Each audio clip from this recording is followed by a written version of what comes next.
Welcome to the Jesus Movement Live. It's wonderful to have you here. We're continuing on with our lesson. We're on lesson number 90 now, and this is from our Journey to Faith book. And tonight we've come to this point in history where we're looking at the life of Joseph, and as the title says, Herod the Great, King of the Jews.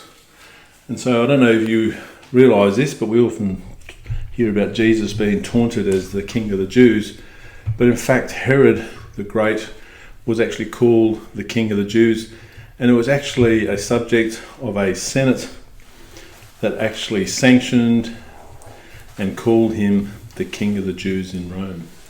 And so this was something that was actually put into legal documentation, it was legislated. And so we see some interesting details and the setting of the scene. This lesson basically sets the scene for the New Testament as we know it.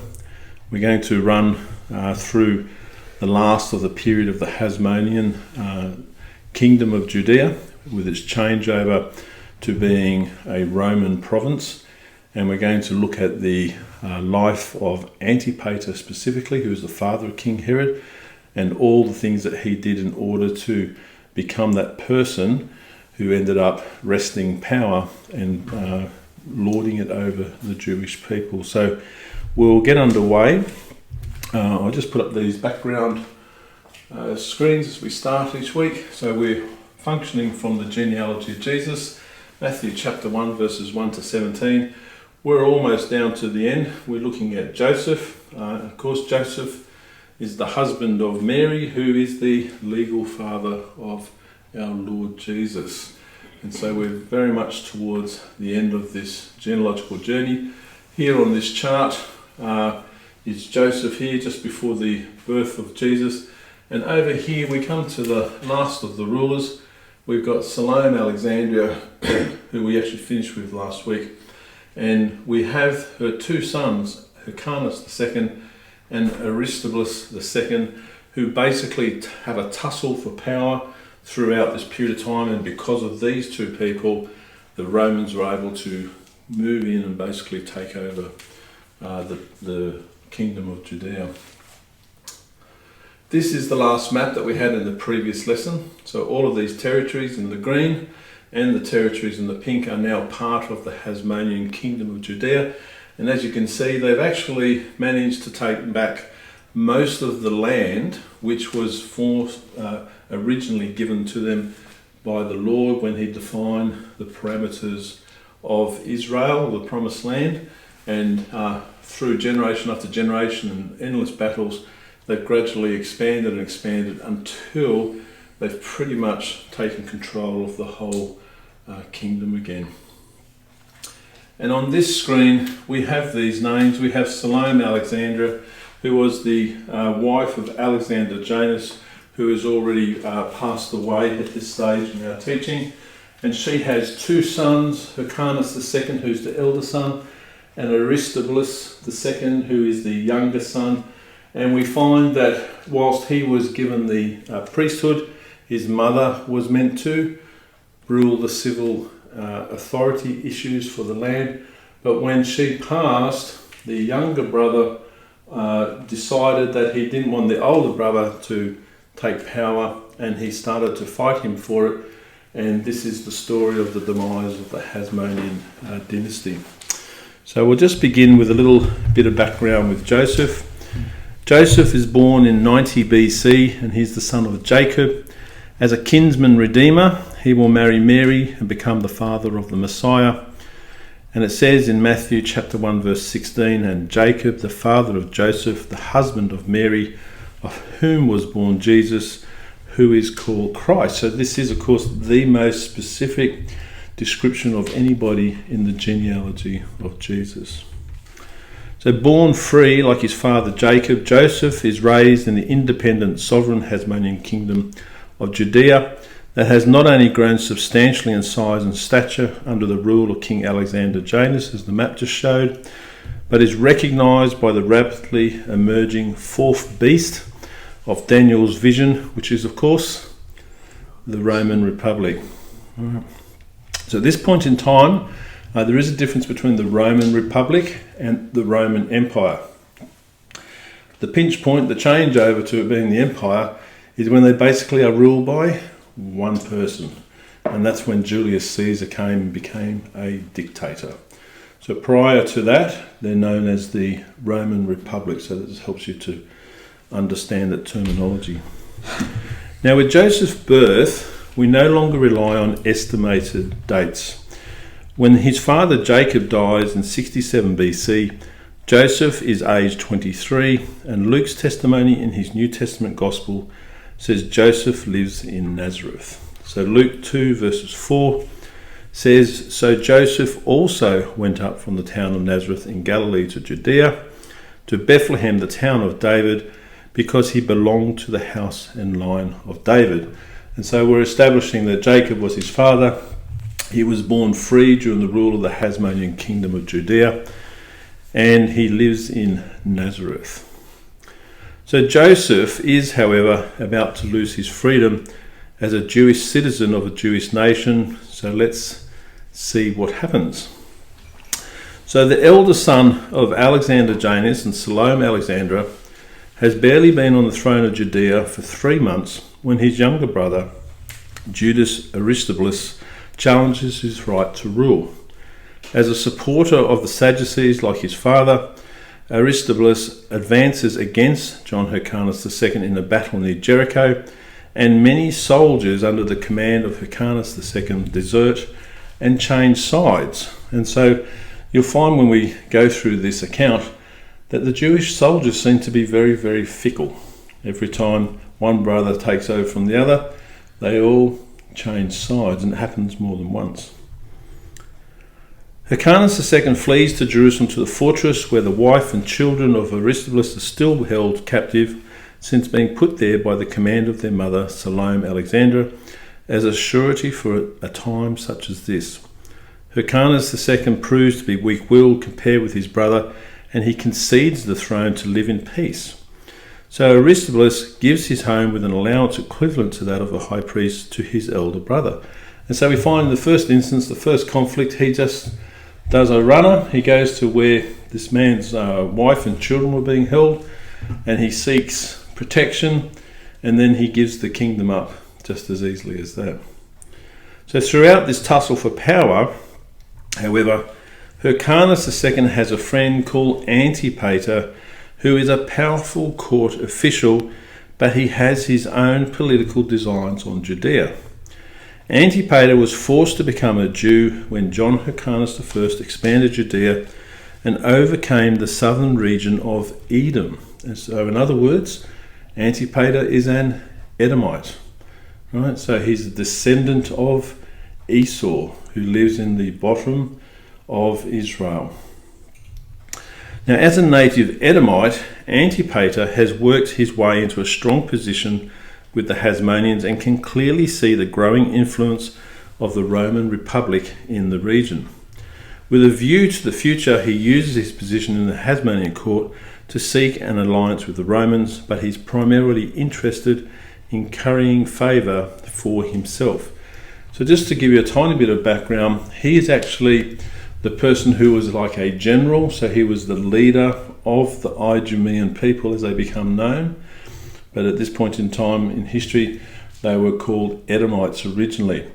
Now, I just want to explain that the word Edom, E-D-O-M, is replaced with I-D-U-M under the Roman language, right, which of course is Latin-based, and they become Idumea rather than Edomites. Okay, so that's the connection between the two. So Idum, A-I-D-U-M, is the same as Edom, E-D-O-M. And so that's why he's called Antipater, the Idumean. Okay.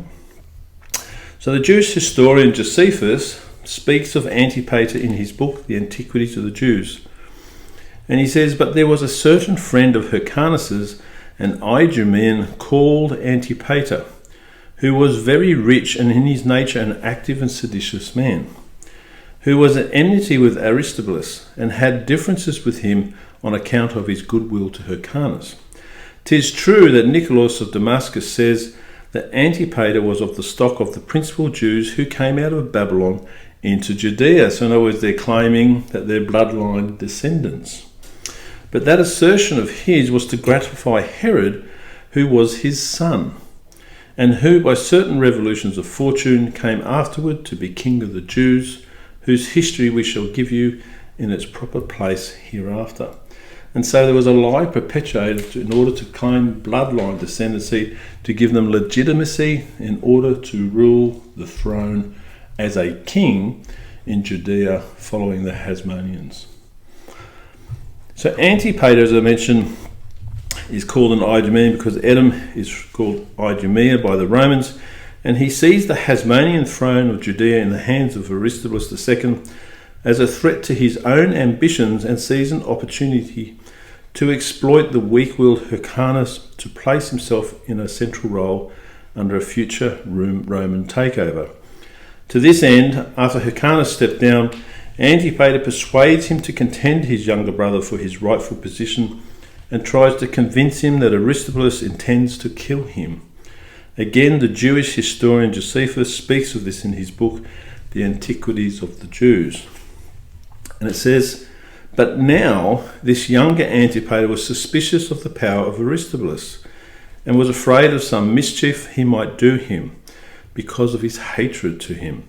So he stirred up the most powerful of the Jews, and talked against him to them privately, and said that it was unjust to overlook the conduct of Aristobulus, who had gotten the government unrighteously, and had ejected his brother out of it, who was the elder, and ought to retain what belonged to him by prerogative of his birth. And the same speeches he perpetually made to Hyrcanus, and told him that his own life would be in danger unless he guarded himself and got shot of Aristobulus.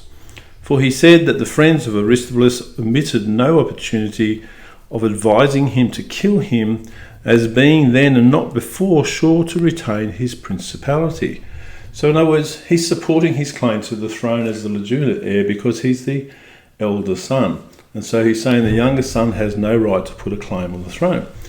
It actually is not in the favour of Antipater, because Antipater has aligned himself with the weaker and kinder person, and he probably feels he has a better chance in the future. Whereas Aristobulus is someone who's a different personality.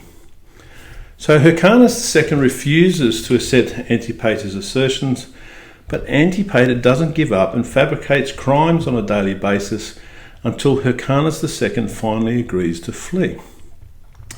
It was under the rule of Alexander Janus that Antipater had been made general over all Idumea and formed firm friendships with surrounding nations, including the Nabateans. So in other words, he had designs right in the beginning because he was forming alliances with the countries around him. So we're talking about the Arabic countries, for example, like the Nabateans. Now, coming to an agreement with Hyrcanus, Antipater now arranges for him to come under the protection of Aretas III, the Arabian king of the Nabateans in Petra, whose kingdom borders Judea and covers the modern equivalent of northern Jordan, southern Syria, and part of Saudi Arabia. And so if I just come back here, we're basically talking about all this region, all the way down here, and then down beyond the bottom of the Dead Sea, where Petra is the capital for the Nabateans. And he wanted this in exchange for the return of the earlier conquered Arabic towns taken by Alexander Janus to the east. So some of these towns have been taken, as you can see by the colour here. This is actually now controlled by the Jewish state. And he's basically saying that let's make a deal and give you some of the territory back, and then you can form an alliance with me. So Antipater didn't care about the land on the other side. He was just wanting to take over control on the western side of the Jordan River. So again, the Jewish historian Josephus explains in his book Antiquities of the Jews, it says, "A while afterward he took Hyrcanus and stole out of the city by night, and went a great journey, and came and brought him to the city called Petra, where the palace of Aretas was, and as he was a very familiar friend of that king's, he persuaded him to bring back Hyrcanus into Judea, and this persuasion he continued every day without any omission. He also proposed to make him presents on that account. At length he prevailed with Aretas in his suit. Moreover, Hyrcanus promised him that when he had been brought thither and had received his kingdom, he would restore that country and those 12 cities which his father Alexander had taken from the Arabians. So in other words, he's agreed to the terms. So determined to remove Aristobulus from the throne of Judea, Antipater convinces Hyrcanus to return with Aretas, and they overcome Aristobulus in battle with an army of 50,000 soldiers in 63 BC. And so this is the first time we hear of the Nabateans actually coming into what's today's Israel or the ancient Judea and actually bringing a force to change the course of history. So Aristobulus flees to Jerusalem to hide in the temple with the priests and the soldiers. Once again, they switch sides back to Hyrcanus, who travels with Aretas to Jerusalem to besiege the temple. But as these events unfold, the ever-expanding Roman Republic, the fourth beast of Daniel's vision, comes closer. They defeat the kingdom of Pontus, which is in northern Anatolia. I'll put a map up in a moment. And the subdivided Seleucid kingdom, led by their general Gnaeus Pompeius Magnus, who is simply remembered as Pompey. And here he is, this exceptional quality image of him, and this is what Pompey looked like. And so obviously a very famous person of history, and he is getting concerned because his designs for the future are being conflicted by what's going on here. Now Pompey is actually the consul of this region of Syria, and so when he hears that the Nabatean sends an army of 50,000 people into Judea, he wants to know what's going on. Why? Because the Hasmonean kings, the Maccabees, had made alliances with Rome in the past, and they agreed that they were a protectorate of Rome. So if anyone invaded them, the Romans would come and do something about it. And so here we have Pompey in this exact situation. So it is with this in mind when Pompey is assigned magistrate to the eastern Mediterranean by the Roman Senate that the siege of the Temple of Jerusalem by 50,000 soldiers in Judea draws his attention.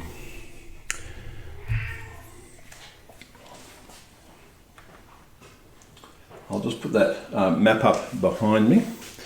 Now on this map here, this gives you a picture in 63 BC, exactly at this time, of what's going on in the region. So all the red areas represent all of the Roman provinces, and all of the lilac, the pale purple areas represent what are called Roman protectorates. So in other words, all of these pale lilac coloured areas, they all have agreements with the Roman Republic that if something happens to them or they're invaded, that the Romans will come and protect them. And so when the Nabateans, who come from Petra down here, go up into Jerusalem, the Romans, who are based here, want to come down and say, what on earth is going on? Okay, so this region at this point in time was actually known as Palestine, under the Roman protectorate on here. You can see that they sort of focused on all the coastal regions. They circuited all of these areas, so we've got Russia up here and covering this Black Sea. They're in control of trade through here. And so of course the Romans are interested in pushing east, and they're interested in pushing north. And of course there's Egypt down here. But Egypt they've been trading with for a long, long time, trading grain, so they don't have any great desire to conquer them because they don't have a problem with them. But they are interested in going east. You want to hazard a guess why they want to go east? It's not just to conquer for the sake of conquering. Trade. And so they want the east-west trade route. And there's a nation which we're going to come to, we have mentioned before, called Parthia, which are located over here in the north of today's Iran.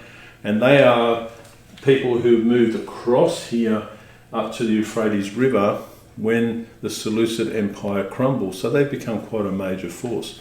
And so the Romans want to do something about that. And they also want to go north into all these other territories. And part of the prophecy that comes in Daniel 11 actually talks about them going to the north and to the east specifically. And so we see that this is fulfilled when we even just have a look at these maps.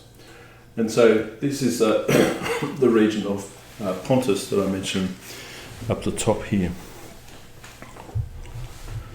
So to take possession of Judea's northern Seleucid neighbour in Syria, Pompey sent an aspiring Roman politician called Marcus Aemilius Scaurus to command the army who continues south to Judea to investigate this siege by the Nabateans. He's confronted by two ambassadors, one representing Hyrcanus and the other representing his brother Aristobulus. Both appeal for assistance against each other, and both offer an enormous bribe of 400 talents. So if politics don't work, get out the cash. So Scaurus decides in favour of Aristobulus, and the Jewish historian Josephus once again explains this in his book, The Antiquities of the Jews.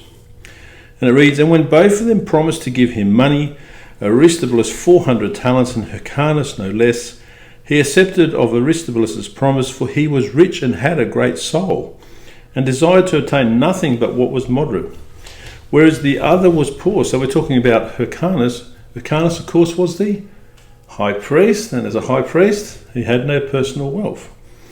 It says, "Whereas the other was poor and tenacious, and made incredible promises in hopes of greater advantages.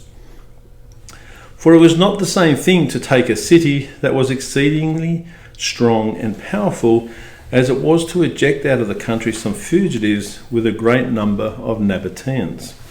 He therefore made an agreement with Aristobulus for the reasons before mentioned, and took his money and raised the siege and ordered Aretas to depart, or else he should be declared an enemy to the Romans." Now you have to realise that the Romans aren't actually ruling this country, and yet the two people vying for power are going to the Romans to ask them to adjudicate because they're allies. And so by so doing, they show their weakness and expose themselves to the Romans, who are really now already in control, in essence, because they're sending their army down to see what's going on, and they've got their vying leaders coming to them to get some justification for their claim. So Hyrcanus and Aretas withdraw, and incredibly the soldiers of Hyrcanus switch sides once again and return to Aristobulus. But more astounding is two contending rulers of a supposedly independent Hasmonean Kingdom of Judea are allowing a Roman official to choose who will rule. So Scaurus turns around and returns to Damascus in Syria, but Aristobulus seeks revenge, and he chases Hyrcanus and Aretas as they return to Petra. Phalion, the brother of Antipater, and 6,000 soldiers are slaughtered, for no other reason than just pure chaos and killing. So Pompey then comes to visit Damascus soon after. And although Scaurus has already accepted the bribe of Aristobulus to support his claim to the throne of Judea, Aristobulus decides to send an ambassador with a present to Pompey before he returns to Rome. So in other words, he wants to make sure that he's a certain shoe-in for this position. So instead of just going for the regional power, he wants to get the man himself that's basically running Rome from Rome. And it says he gives him a golden vine of the value of 500 talents. Now, I haven't done the maths, but it's a huge sum of money. Right? So he's given him this golden vine, an ornamental item. And so the tussle for power, however, never really goes away, and Antipater continues to push Hyrcanus to reclaim Judea's throne to further his ambitions. So in other words, they've just lost once, but Antipater is still saying, come on, it's still yours, we've got to go back again, even though the Romans had pushed them back out. So to this end, a short time later, Pompey receives two ambassadors. So this is different now, so it's Pompey receiving the ambassadors. The first time it was Scaurus, who was the governor of Syria. Okay, so we've got a different level of authority this time. And so Pompey receives two ambassadors. One of them, of course, is Antipater, for representing Hyrcanus, and a fellow called Nicodemus represents Aristobulus. And he learns of the bribe that was paid. For a second time, two Maccabean brothers vying for leadership over an independent Hasmonean Kingdom of Judea submit themselves to the authority of Rome and find themselves ordered to visit Pompey in Damascus when spring begins. Scaurus learns he has been exposed for bribery and pays Pompey a 1,000 talent apology. Pompey, of course, accepts it and uses it to pay his soldiers' wages. So they have all these judicial systems, and Rome's known for them, but boy oh boy, when money comes out, everything seems to get out the window. So we just keep learning there's money changing hands all the time. So when spring arrives, three parties, not just two, present themselves to Pompey. There was Aristobulus, Hyrcanus, and a third party of Judean citizens who no longer desire to be under the rule of either of them. They're fed up with the situation. The position each party puts forward to Pompey is documented by the Jewish historian Josephus in his book. So you've got to think, if I'm a citizen of Judea and Joseph is one of them, they now know that the Romans are coming in and calling the shots for their territory. They've got two brothers who are meant to be leading them who are squabbling with each other, and they've had the Nabateans come in with a 50,000 strong army and besiege Jerusalem. And so they're not going to be too happy. So a lot of them are fed up, and so they want to represent themselves. They feel they can because Rome is a republic, it has a senate, and so they feel they'll have a say because they're not just approaching another king. So first to speak are the citizens of Judea who no longer want what Josephus describes as a kingly government.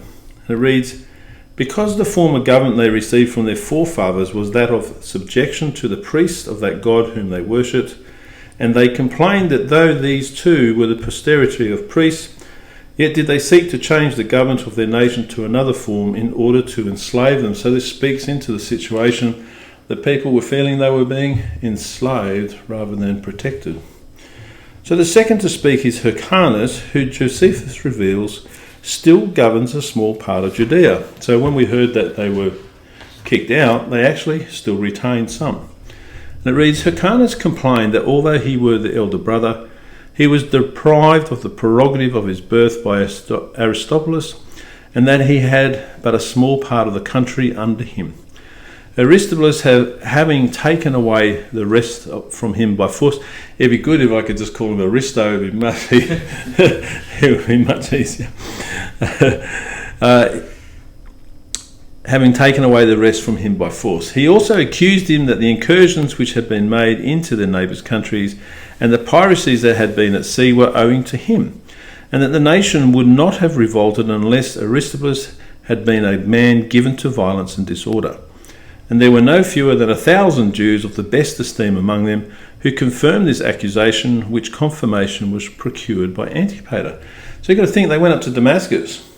Hyrcanus had 1,000, or Antipater representing Hyrcanus, had 1,000 citizens in tow with him who came to back up what he had to say.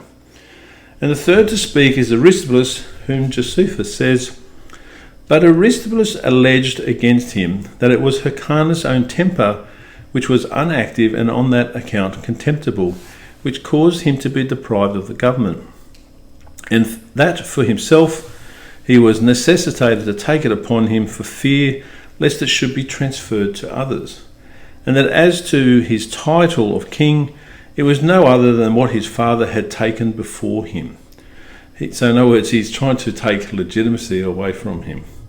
He also called for witnesses of what he said, some persons who were both young and insolent, whose purple garments, fine heads of hair, and other ornaments were detested by the court, and which they appeared in, not as though they were to plead their cause in a court of justice, but as if they were marching in a pompous procession. So in other words, we find here that the witnesses, or the people that they came to bring support for Aristobulus, were people who put these purple garments on, trying to make themselves look like royalty, and he says himself that they're pompous idiots. And so he's not going to get a hearing because of that support. So Pompey hears each plea, condemns Aristobulus for his violence, and orders him to keep quiet on the understanding he will come to Judea to settle their affairs after he looks at the affairs of the Nabateans. Pompey is seeking to avoid a national revolt that may hinder his return, but Aristobulus disobeys him and marches his army straight into Judea.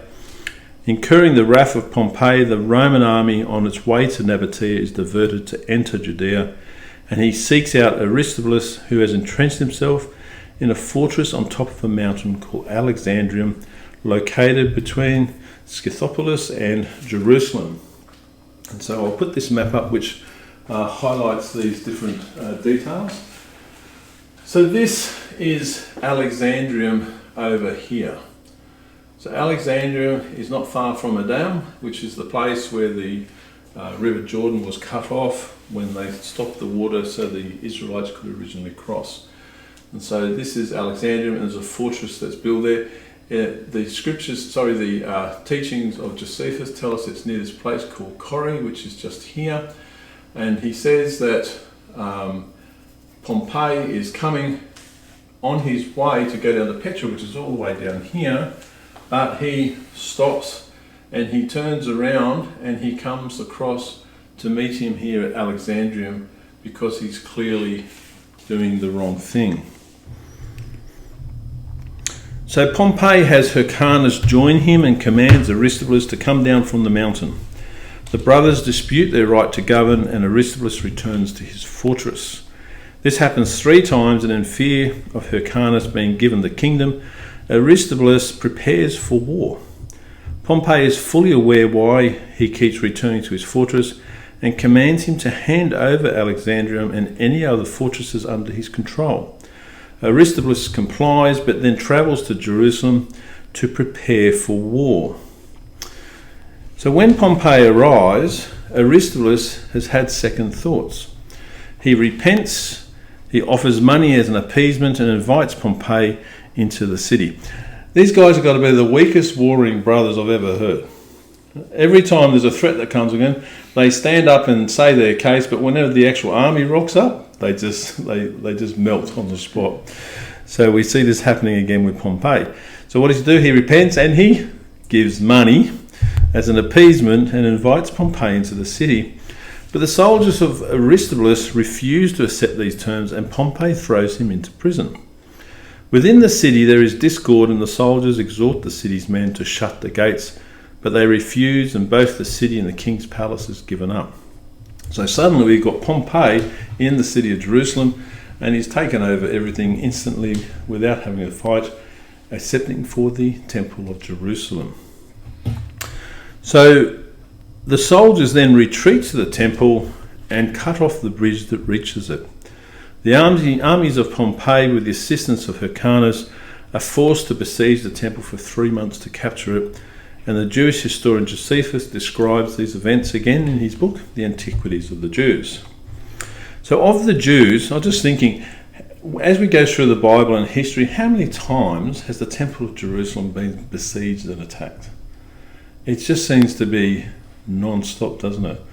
I mean, this is meant to be God's house here on earth, and yet we just see that there's this constant attack. And when people retreat, their last place to retreat to is to the temple. But the foreigners don't care. They don't see the God of Israel as the God of all. They just see him as a God of that nation. And so that's not going to stop them from doing anything. So Josephus says, of the Jews there fell 12,000, but of the Romans very few, and no small enormities were committed about the temple itself, which in former ages had been inaccessible and seen by none. For Pompey went into it, and not a few of those that unlawful for any other men to see, but only for the high priest. So in other words, he went into the inner sanctum. Okay. There were in that temple the golden table, the holy candlestick, and the pouring vessels, and a great quantity of spices. And besides these, there were among the treasures 2,000 talents of sacred money. Yet did Pompey touch nothing of all this, on account of his regard to religion, and in this point also he acted in a manner that was worthy of his virtue, which is interesting, isn't it? After all the bribes that are going on, but when he went into the temple, he respected it. The next day, he gave order to those that had the charge of the temple to cleanse it, and to bring what offerings the law required to God, and restored the high priesthood to Hyrcanus, both because he has been useful to him in other respects, and because he hindered the Jews in the country from giving Aristobulus any assistance in his war against him. So he has the first favour of Pompey. So a lot has happened in 63 BC, so this is all going on in 1 year. A once independent Hasmonean Kingdom of Judea, due to the tussle for power between 2 brothers, is now under the political authority of Rome. Syria is under the governance of Scaurus, and has expanded to absorb new territories as far east as the Euphrates River and as far south as the border with Egypt. This, of course, includes Jerusalem and Judea, and the former kingdom now becomes known as the province of Judea. So once again, it is no longer a kingdom or an independent nation. So Hyrcanus is appointed to the position of high priest, the very position bestowed upon him by his own mother 14 years earlier in 76 BC. And Pompey returns to Rome with Aristobulus and his children bound and captive. Aristobulus has 2 daughters and 2 sons named Alexander and Antigonus, but his eldest son Alexander manages to escape whilst the younger brother Antigonus is carried to Rome with his sisters. The Jewish historian Josephus explains the consequences for Joseph and the Jews in his book, The Antiquities of the Jews. If you ever want to read up on history about Israel before the time of the New Testament, you have to go into Josephus and read his Antiquities of the Jews. It's not his only document or book, but this gives you a really good picture of what's going on. So it reads, "Now the occasions of this misery which came upon Jerusalem were Hyrcanus and Aristobulus, by raising sedition one against the other. For now we had lost our liberty and became subject to the Romans, and were deprived of that country which we had gained by our arms from the Syrians, and were compelled to restore it to the Syrians." So now we've got Syria controlled by Rome, whereas before it was Syria controlled by the Greeks. So they've gone around a full circle. "Moreover, the Romans exacted of us in a little time about 10,000 talents, and the royal authority, which was a dignity formerly bestowed on those that were high priests by the right of their family, became the property of private men." So in other words, there is no more dynasties, there's no more handing down from the generations. So throughout all that has occurred, Antipater the Idumean has supported Hyrcanus and ingratiated himself with Pompey. Though not of royal lineage, he has been able to further his own ambitions, and due to his loyalty to Rome, he is placed in charge of Judea to mediate civil disturbances and collects tax. And so this text here that comes from Josephus is what he's talking about, because Antipater is classed as a private man.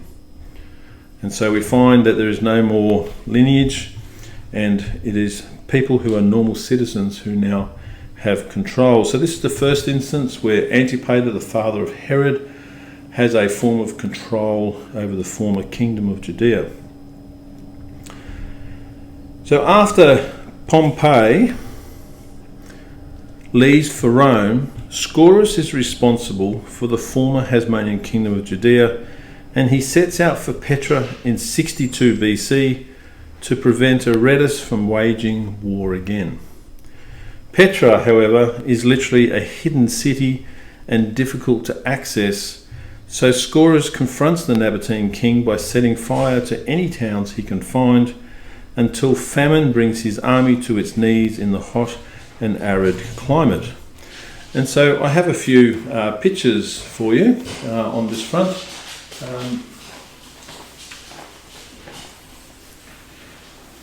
So this is Petra.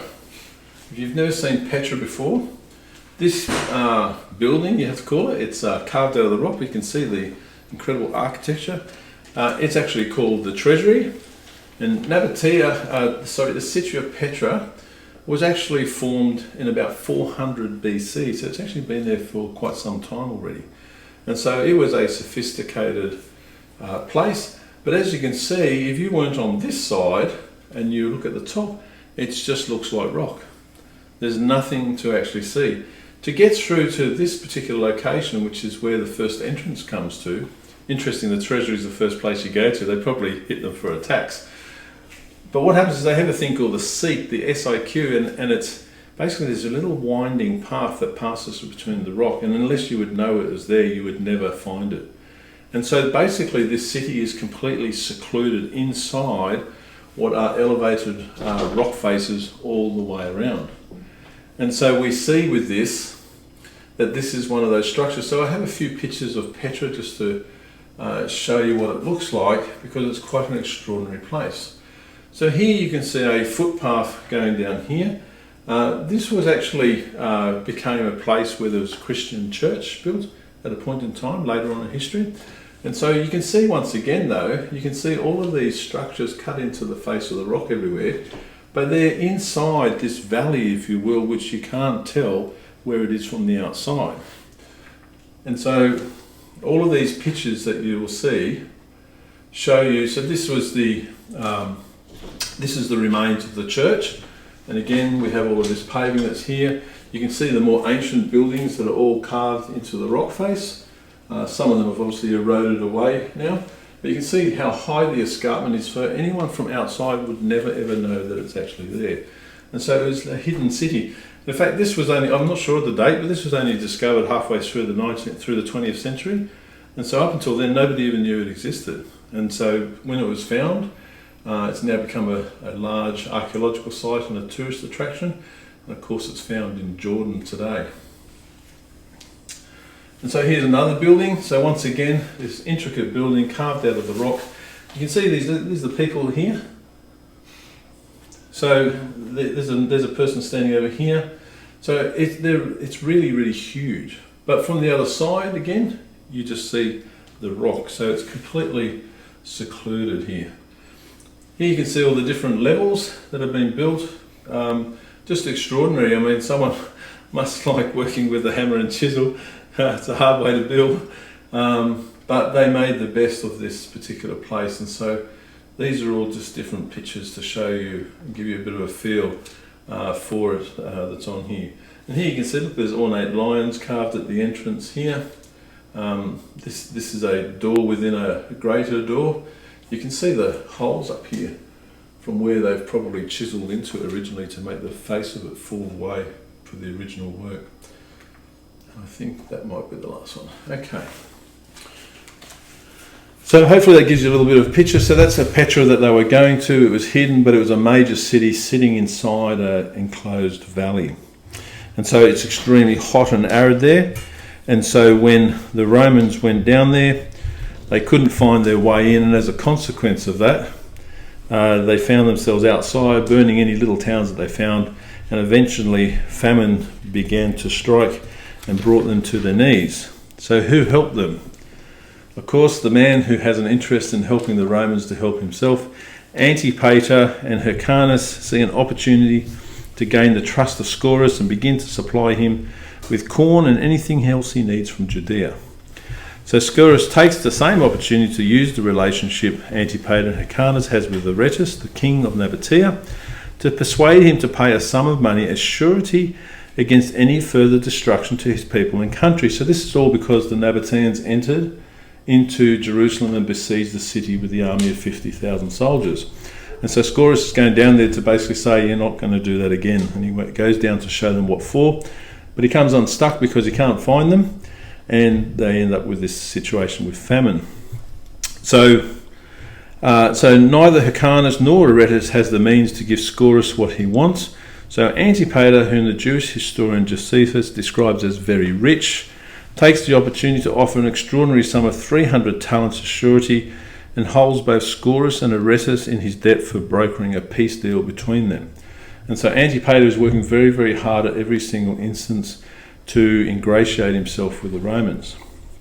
So before we continue any further, I've got a chart that I've just put up behind me. We're just going to review it because it sort of gives us a good understanding of who all these people are and how it all pieced together. So starting at the top with John Hyrcanus. John Hyrcanus was the third generation Maccabee, and he was the one who overtook former Edom and made it part of Judea, and he was the one who said to all of the Edomites that they had to convert to Judaism or go away. And so it was at his behest that all the men would have had a mass circumcision, and all of their society began to follow the rules and the teachings of the Lord. And so that happened under John Hyrcanus. So he had two sons, Julius Aristobulus I, who was king and high priest between 104 to 103 BC, and Alexander Janus, who we're still talking about now, who was the king and priest from 103 BC to 76 BC, so obviously ruled for a lot longer. Now, both of those boys was associated with Salome. She was both queen and wife. So in other words, when Aristobulus I died, according to the biblical law of Yibam, the levirate marriage, she remarried his brother Janius, which we've spoken about before. Now, when Janius died, she ruled as queen between 76 to 67 BC and installed the eldest son, who we're talking about right now, Hyrcanus II, as the high priest. So he becomes high priest between 76 to 67 BC, and he only has a short reign as king for 3 months, which he relinquishes to his younger brother, Aristobulus, who we're talking about now. So Aristobulus ends up being taken to Rome as a prisoner, as we've mentioned, and his children get taken away with him. But he has 2 sons.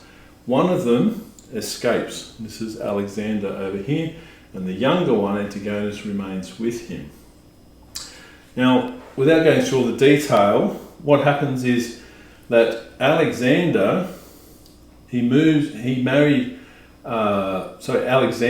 married Alexander, and she gives birth to a daughter called Mariam, and she is the future wife of Herod the Great down here.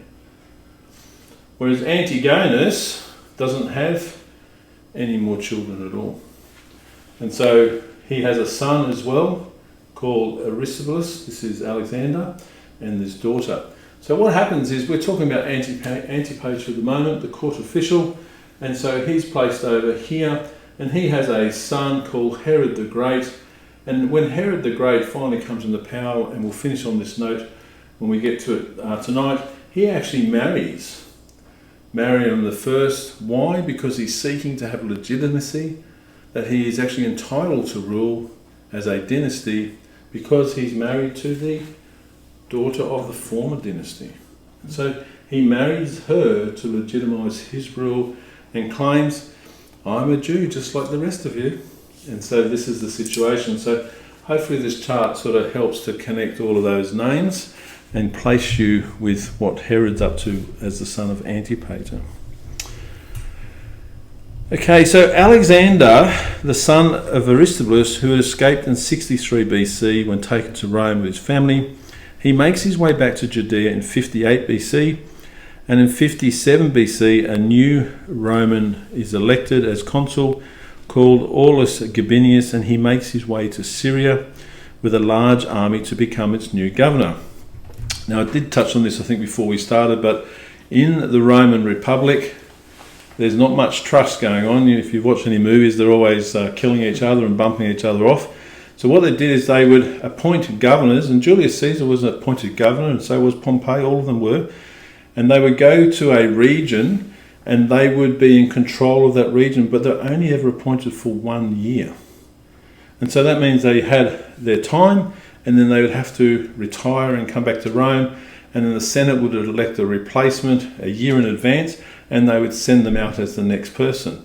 And this stopped any person from becoming too powerful, because they only had a tenure of 1 year and then they had to go back again.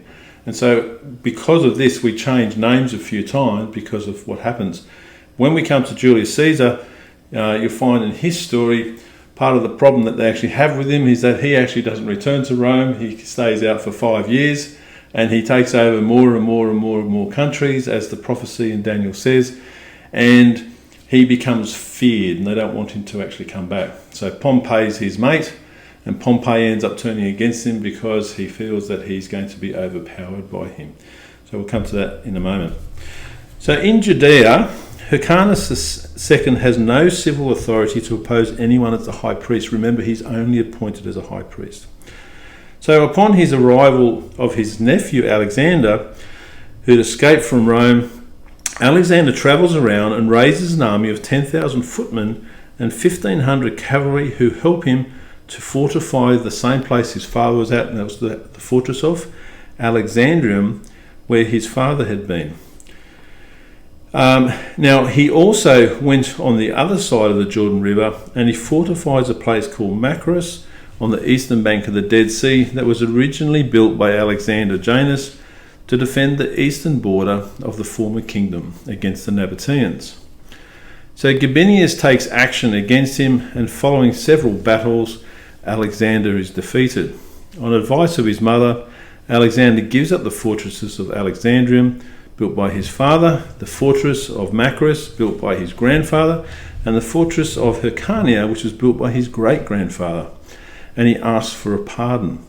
Gabinius demolishes the fortresses, and the mother of Alexander, whose husband and other children are still captive in Rome, pleads for his clemency for handing over the fortresses, and Gabinius agrees, and Alexander is spared.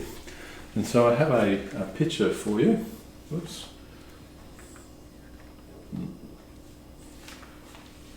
No, I'm sorry, I've forgotten to put it up. I have a picture of Alexandrium. It's still there today in Israel, and of course it's a demolished ruin, so I beg your pardon, I thought I'd put it up here. I'm just putting this picture back up again. The reason is because you can actually see what's going on. So here's this fortress over here, and he talks about the fortress on the other side, which is over here, and so basically they had a fortress on either side, and so it's the one on the other side and this one that gets demolished, and Hyrcania is further south, and it gets demolished as well.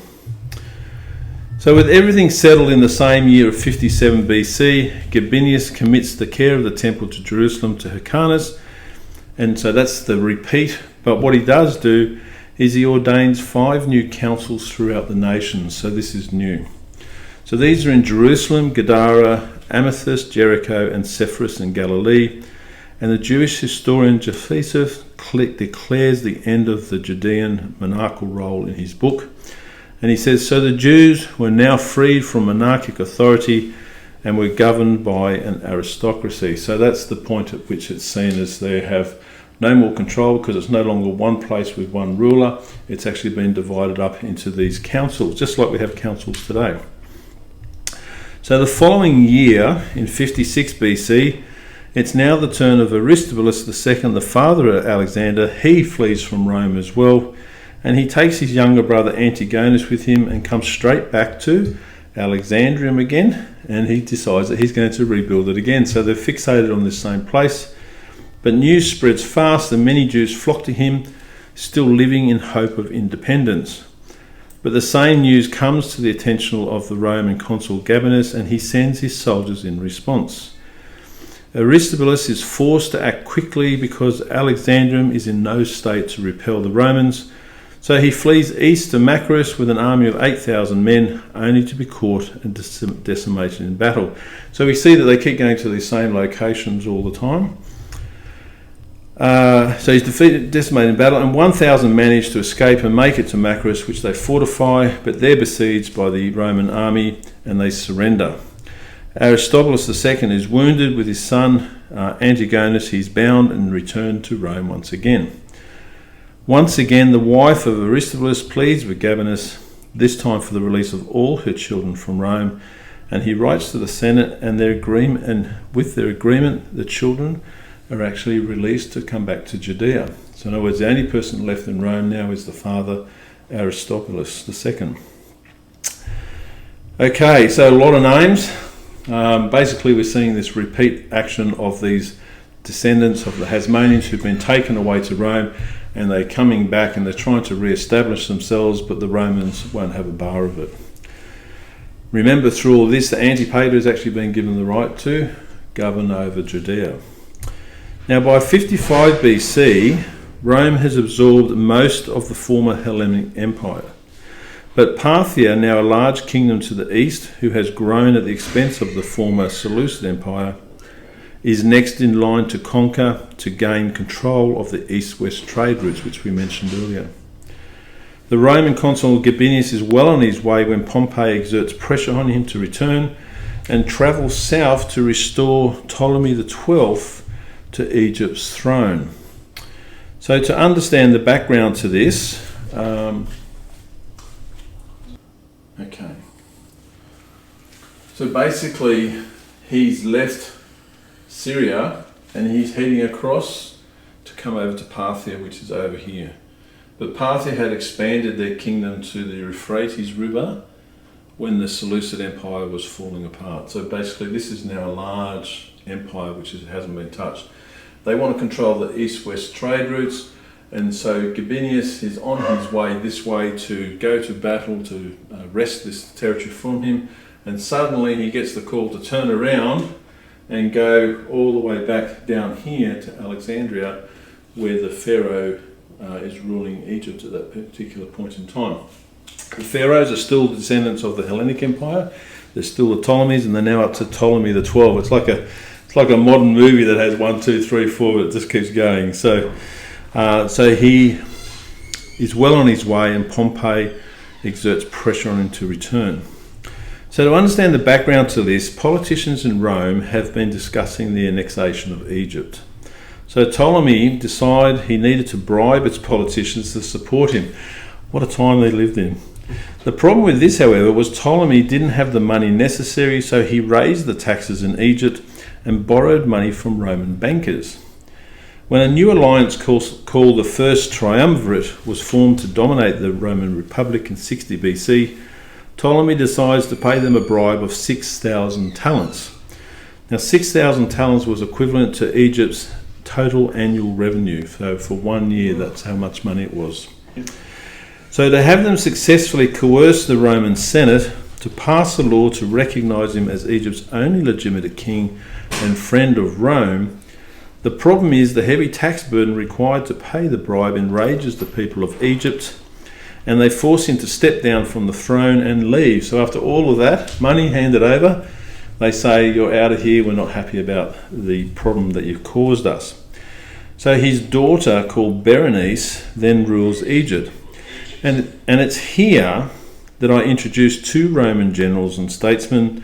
One is Gaius Julius Caesar, and the other is Marcus Licinius Crassus, who joined Pompey to form this very powerful triumvirate alliance. So 3 powerful generals who are statesmen and senators. They all form an alliance amongst the Senate, so it's pretty much like a voting bloc in the party, and they basically control the Roman Senate as a result of this. So the bribes are actually going to them, and went to 2 of them. One was Pompey, and the other was Julius Caesar. So here he is. You've probably seen many pictures or busts or statues, but this is what Julius Caesar looked like. And so there's a picture there so you can identify him. So Ptolemy, when he was told to step down, he fled to Rome and to reside with Pompey whilst he sought the support of the Senate to restore him back to the throne of Egypt. He was initially met with opposition until they realised the loans he held with the Roman bankers can't be repaid unless he's restored. So they took him away, but they can't get the money back unless they send him back again. And so in 57 BC, the pressure finally forces the Roman Senate to agree to restore Ptolemy XII to Egypt's throne. And in 55 BC, just as Gabinius is travelling to Parthia, so here's the connection, Ptolemy offers him a bribe. This guy's got no money, but he's still going. He offers him a bribe of 10,000 talents to turn around and make it happen. So it's 1 2/3 of an annual turnover for the whole of Egypt. And so this guy's just gone crazy. So of course Gabinius says, beauty, I'll turn around and go back for that. And so he turns around, he marches his army down to Egypt, and this is where we come back to the connection with Antipater, the Idumean, who's ruling over Judea.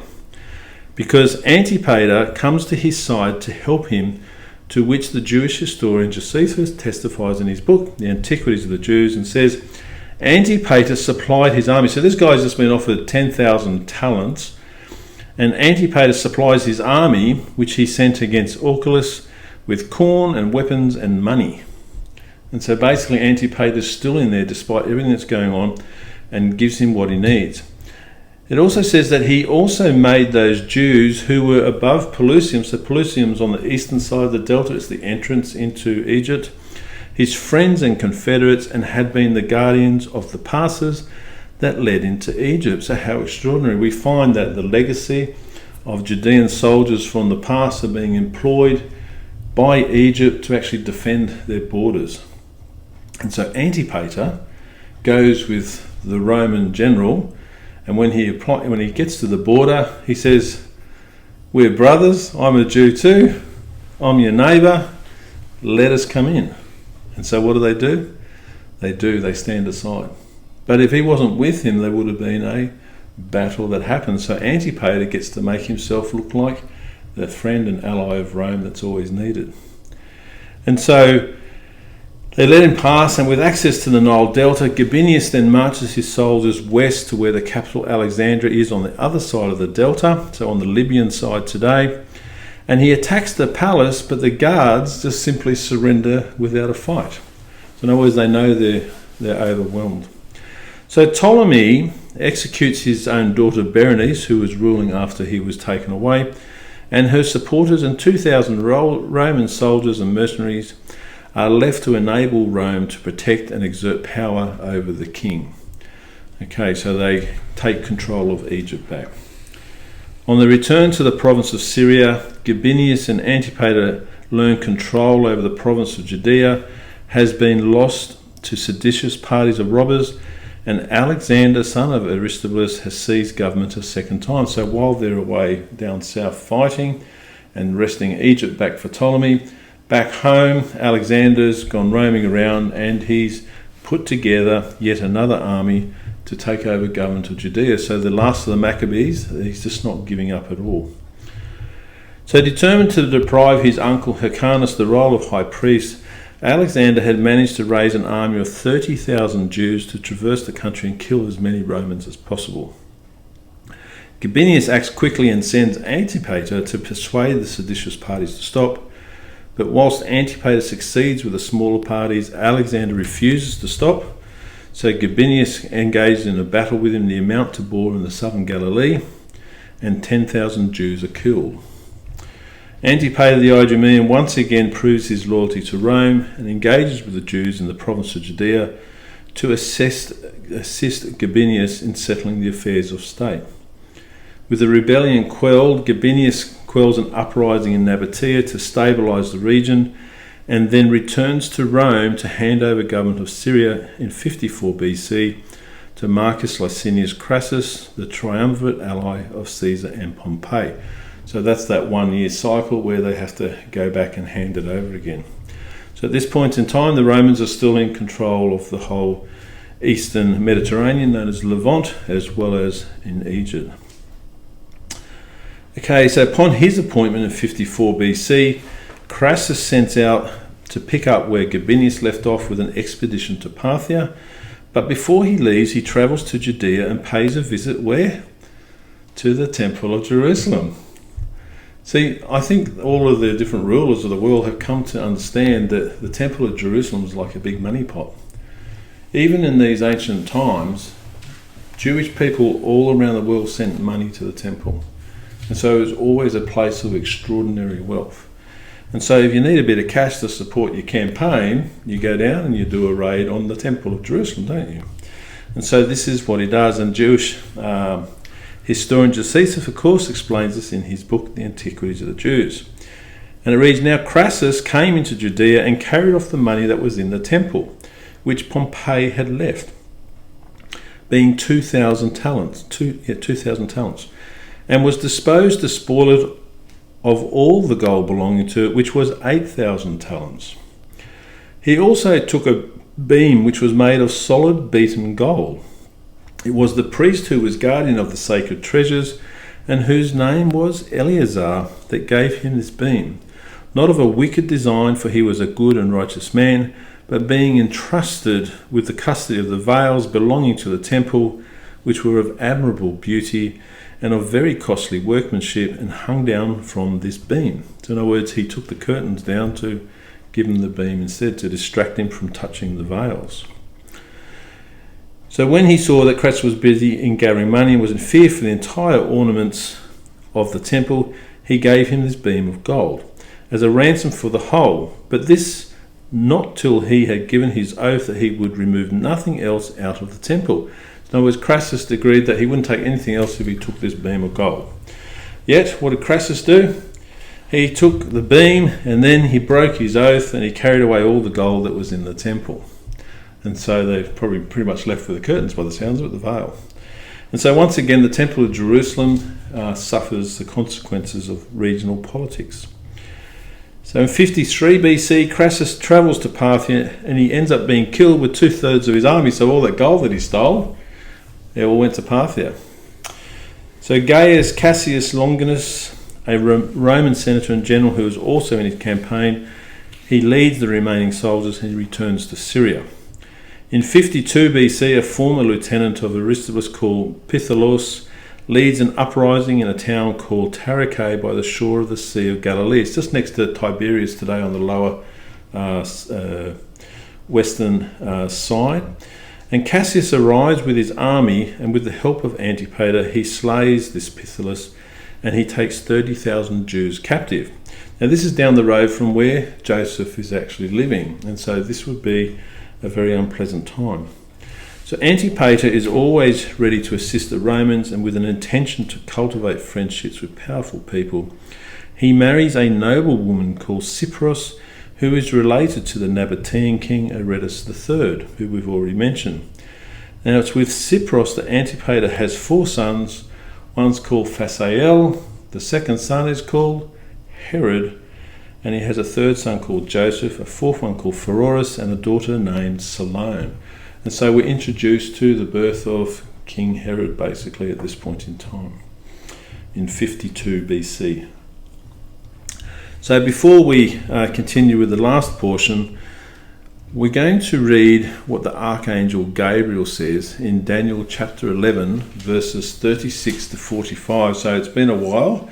We can get back to some biblical scripture again. So Daniel 11, verses 36 to 45. And it reads, "The king will do as he pleases.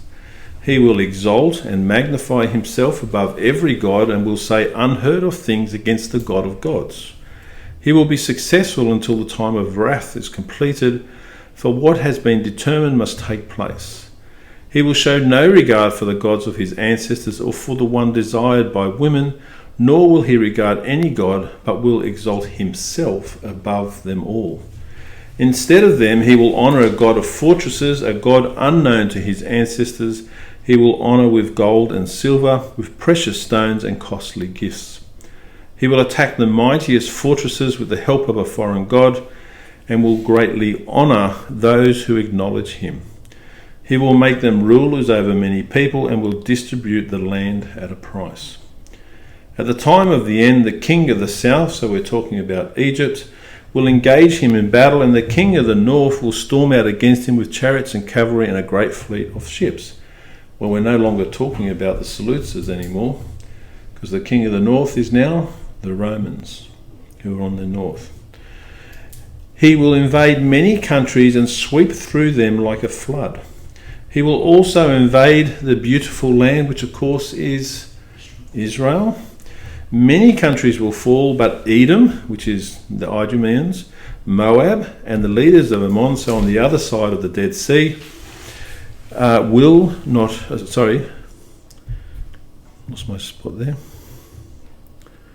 will be delivered from his hands. In other words, he doesn't touch them. He will extend his power over many countries. Egypt will not escape." So Egypt's currently a protectorate, but when Julius Caesar comes along, he takes over it. Reads on, "He will gain control of the treasures of gold and silver and all the riches of Egypt, with the Libyans and Cushites in submission." So Libya's to the west, which is where Alexandria, the city where they're ruling from at the moment, is right on the border of. And of course the Cushites are to the south of Egypt in Africa. And he says that they will gain control and he'll put them into submission. But reports from the east, I mentioned this earlier, reports from the east and the north will alarm him, and he will set out in a great rage to destroy and annihilate many. He will pitch his royal tents between the seas at the beautiful holy mountain, which of course is Mount Zion, which is Jerusalem. Yet he will come to his end and no one will help him. So this scripture is talking about Julius Caesar. He will go on a rampage, and it talks here about how he will fight against those in the north and the south. It says he'll go out to the east and again to the north. And so the Roman Empire, when it expanded up through Western Europe and across to Britain, up to Germany. So that's all of the north. And then across to the east, we're already talking about it, how they want to go across to Parthia and to overtake the east-west trade routes. So it says that in the meantime that they will go into the beautiful land, they'll go into Israel, they'll pitch their tents in Jerusalem, and basically they will rule from there. And so we see here that obviously he comes to an end. It says no one will help him in the end, but he exalts himself above them all. What do you think that means about Julius Caesar? Do you know anything about what he does? He becomes a dictator. So he becomes a dictator, which places himself above everyone. But what happens when he goes down to Egypt later on? We haven't covered this yet. He marries Cleopatra. He doesn't actually marry her. Oh.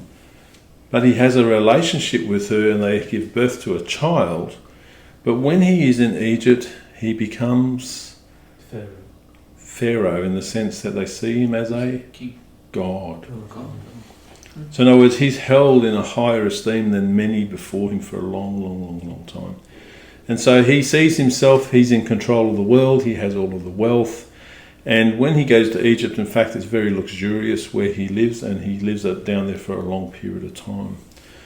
Okay, so the idea of this teaching, of course, is although we're sort of following what's happening up until the time of Herod the Great, we're establishing who Antipater is and his association with the Romans, and how he basically took over what was formerly the Maccabees running the Hasmonean Kingdom of Judea, and how he got himself into power by placing himself beside the Romans. Right? So that's our main pathway of what we're looking to study, and we're confirming the scripture that is in the book of Daniel, which tells us what happens. But the point of the Roman history would be impossible to cover without giving it a long period of time. So we're literally doing it in one time.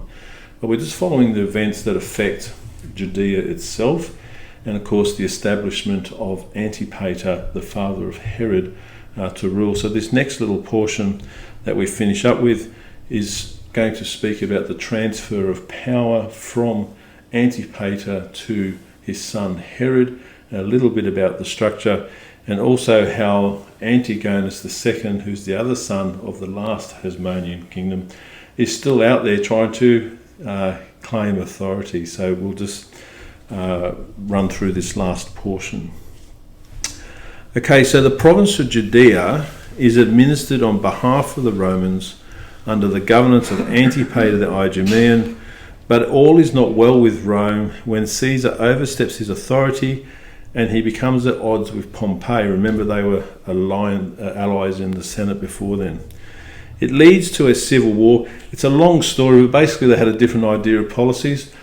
Caesar actually wanted to take all of the land and then redistribute it amongst the people. So in other words, he was like a communist. He was going to take it off all the aristocracy, all the wealthy, and he was going to split it all up into smaller lots and give it all to the common people. Well, the aristocracy in Rome said, "You've got to be joking." And so his mate Pompey and himself end up at loggerheads with each other, and they will start walking a different path. But Caesar was also given a governorate to the north of Rome, and when he went there, he did very well. And then he actually took over another country, and then he took over another country, and so he'd actually overstepped his authority as a Roman governor. And so the Senate wasn't very happy with him.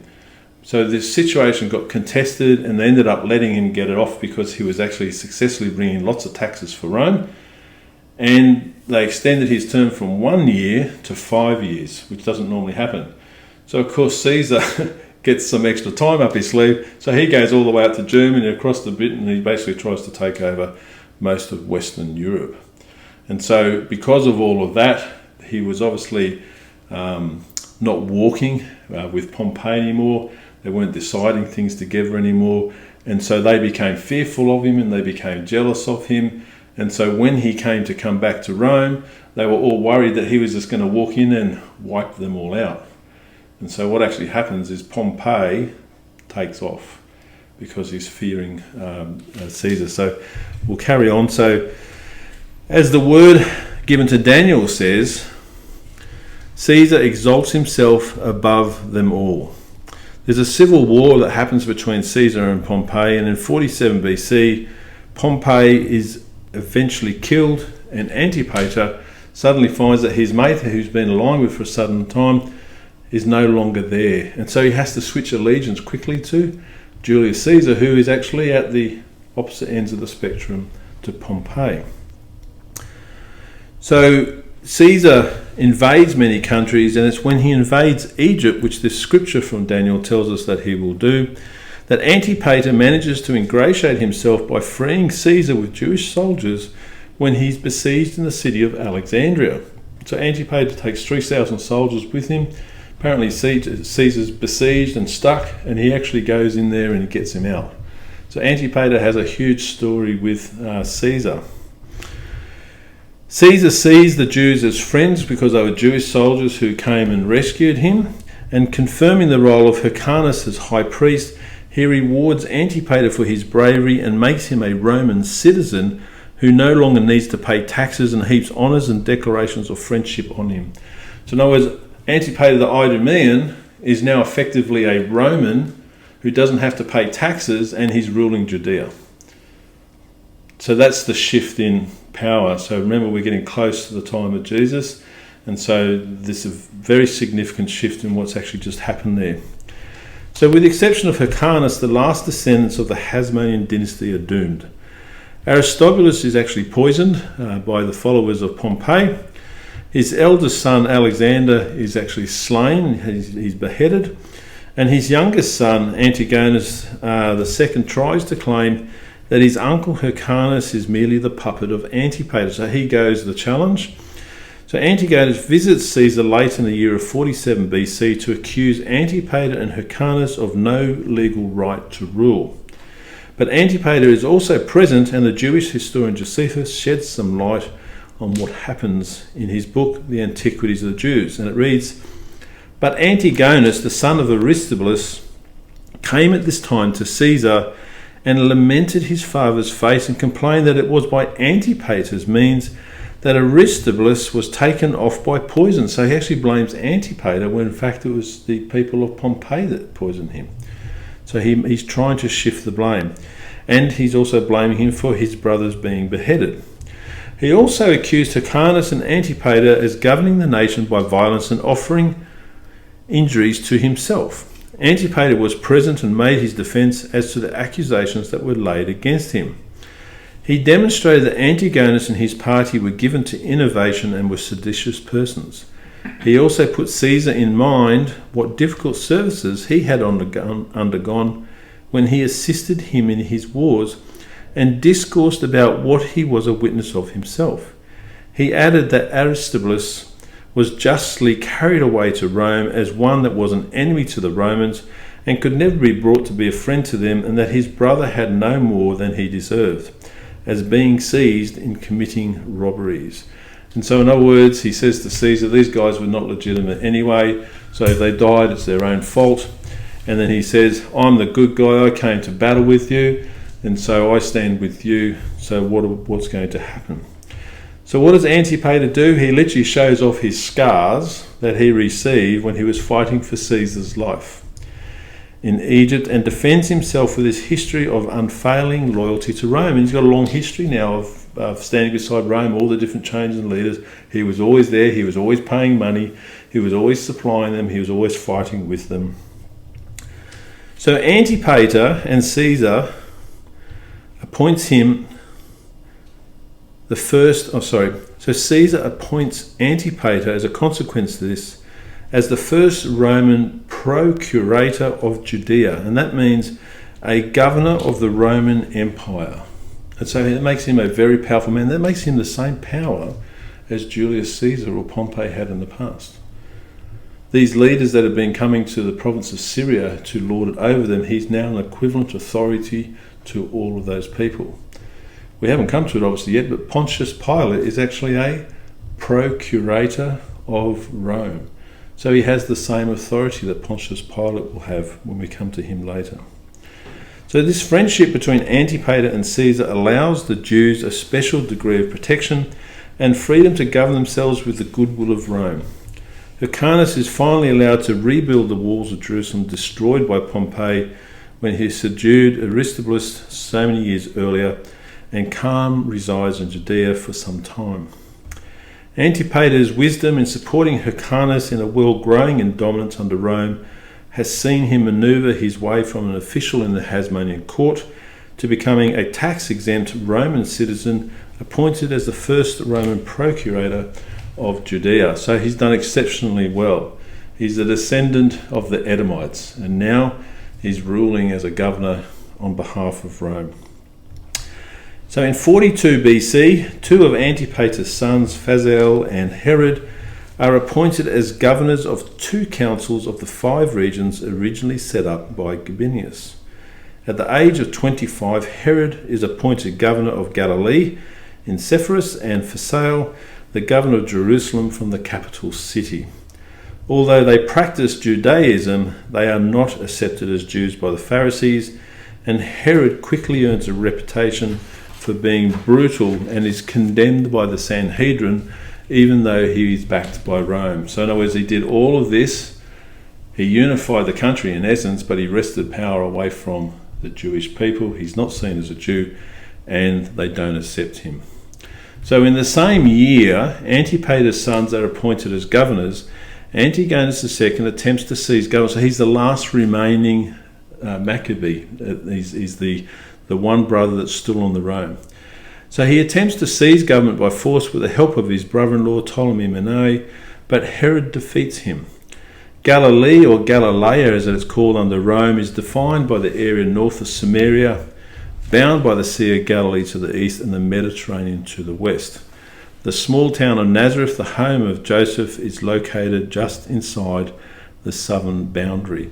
So this is where Herod is. He's up top, basically. He's not down in Jerusalem. Okay. So the Jewish people see their high priest Hyrcanus dominated by Antipater under the authority of Rome, and they soon lose confidence in him, whilst Antigonus gains the loyalty of Jewish aristocrats and leaders of the Pharisees in Jerusalem. Antigonus also promises the Parthians to their east large sums of gold and 500 female slaves if they will help them to take Judea, as it is preferable to have an anti-Roman ruler as their neighbour. 500 troops are made available, and they invade Syria in 40 BC. This time, Antigonus is successful. So what we see is that the control changes back and forth between the two powers. So this is Antigonus. I'll just put this chart back up behind me because we're talking about Antigonus here, and you can see here that he gains control back. He escaped Rome in 57 BC, and he was taken to Rome in 63 BC. So he's had a long battle trying to get control back. So he's successful, and his uncle Hyrcanus is seized, and this is what he does to him. He's such a nice guy. He mutilates his ears, because if you are a high priest, you cannot serve in the office with mutilated ears. And then he sends him off to Babylon to live amongst the Babylonian Jews. So he takes him out of action altogether. So what this means is that we now have another descendant of the Maccabees from the previous generation removed. So Antigonus II is the only one that's actually left against the Herodian dynasty that's coming. So Herod flees from Jerusalem, and Antigonus II is officially proclaimed king and high priest by the Parthians. So the Parthians haven't been taken out by the Romans yet, and they actually proclaim him to be a king in defiance of the Romans. And so Antigonus thinks, well, that's it. I'm on top of the pile now. I'm in power. My uncle is gone. Herod has gone running, and so I'm now in control. But what does Herod do? He flees to Rome, and he begs them to reinstate him to power, and the Senate not only elect him, but they give him the title King of the Jews. And so this is the first time we hear this term. King Herod is king of the Jews.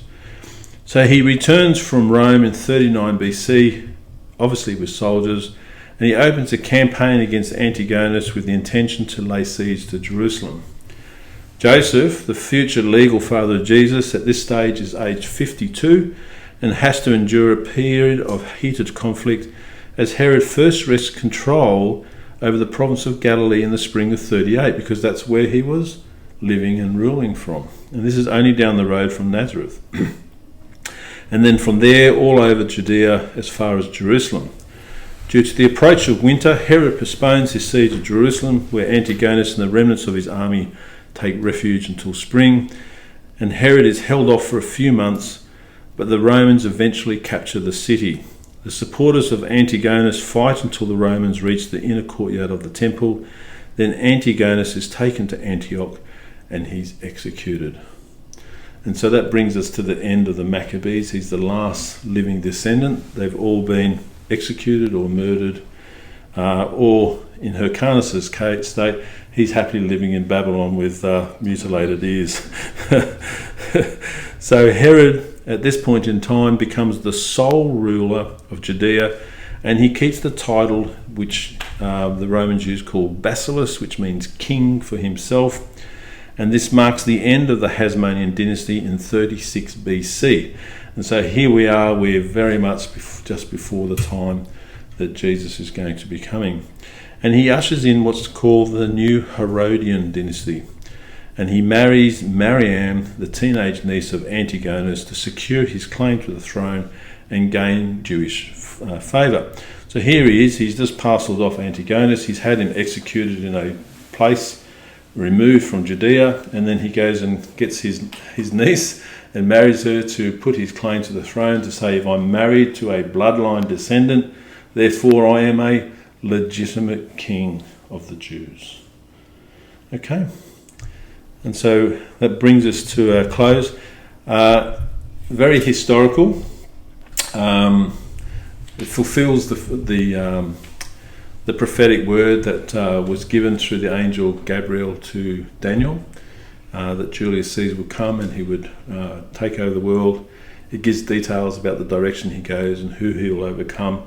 It can all be checked historically, and it's all happened and it's all true. But the effect that we have at this point in time now is that Antipater did all of the hard work and managed to get himself as the leader of the Jewish former kingdom, and then he's handed it over to his son Herod, and Herod had to put up with a little bit of argy-bargy with the last remaining Maccabee, Antigonus, and then of course he overcomes him, and he's left in the country titled the King of the Jews. He's got the support of the Roman Senate. He's a Roman citizen who doesn't have to pay taxes, and he is given the same title or power as other governors of Roman provinces, equal to Julius Caesar and of course Pompey when he was alive. And so that's the situation that we're going to come to for our next lesson. In the next lesson we finally switch into loads of content from the Bible, because this preparation period of understanding where Herod came from and how he got into power is this lesson. And in the next lesson we're going to see the impact that that has in the land. As the story unfolds, Joseph becomes the legal father of Jesus with Mary. They're obviously situated in Nazareth, where Herod is ruling from, and the story unfolds from there.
you come.